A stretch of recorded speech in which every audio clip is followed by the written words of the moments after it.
Hi hello welcome to Mitra channel.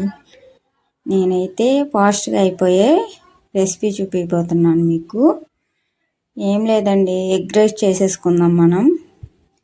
మా ఇంట్లో అయితే రాత్రి అన్నం మిగిలిందని సింపుల్గా అయిపోయే ఎగ్ రైస్ చూపిస్తాను, మీరు చూసేయండి.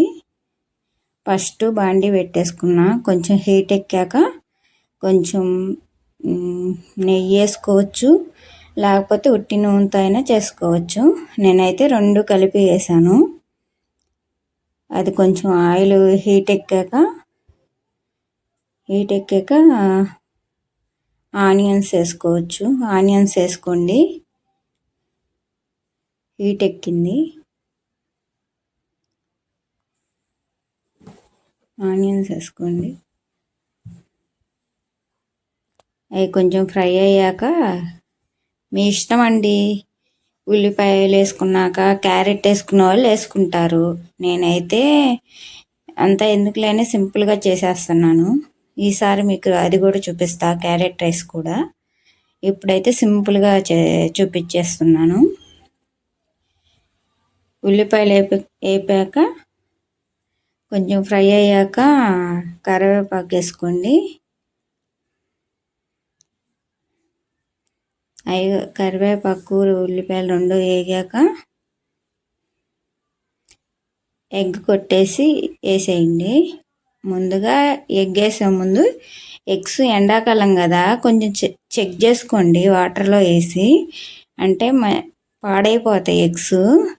వాటర్లో వేసి చూసారంటే వాటర్లో మునిగిపోతే మంచివి, మునగపోతే పాడైపోయినట్టు. ఒకసారి చెక్ చేసుకోండి, ఎందుకైనా మంచిది కదండి. ఎగ్స్ కూడా వేసేసుకున్నాక కొంచెం ఉప్పు, కొంచెం కారం, కొంచెం పసుపు మీ ఇష్టం. మీరు ఇంకేమైనా మసాలాలు వేసుకోవాలన్నా కూడా వేసుకోవచ్చు. నేనైతే ఏమీ వేయలేదు, సింపుల్గా కొంచెం ఉప్పు, కారం, పసుపు వేసాను. మా ఇంట్లో అయితే రాత్రి మిగిలిపోయిన అన్నం ఉందని చేస్తున్నాను సింపుల్గా. మీరు కూడా చేసుకోవాలంటే చేసుకోవచ్చు, అప్పటికప్పుడు వండిన అన్నంతో అయినా చేసుకోవచ్చు. లేకపోతే రాత్రి మిగిలింది అనుకుంటే ఆ అన్నంతో అయినా చేసుకోవచ్చు. నేనైతే రాత్రి మిగిలిన అన్నంతో చేస్తున్నాను. ఏం లేదండి, సింపుల్. ఒక ఉల్లిపాయ, కొంచెం కరివేపాకు వేసుకుంటే ఒక గుడ్డు, లేకపోతే 2 గుడ్లు వేసుకుంటే చాలు.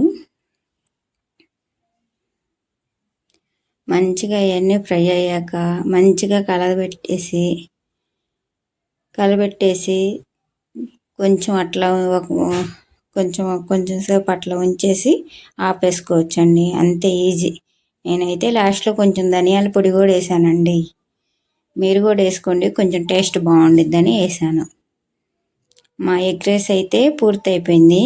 మీకు నచ్చితే మా ఛానల్ని లైక్ చేయండి, షేర్ చేయండి, కామెంట్ చేయండి, సబ్స్క్రైబ్ చేసుకోండి. పక్కన ఒక బెల్ ఉండిద్ది, అది క్లిక్ చేస్తే ఆల్ అన్ని నోటిఫికేషన్స్ వస్తాయి.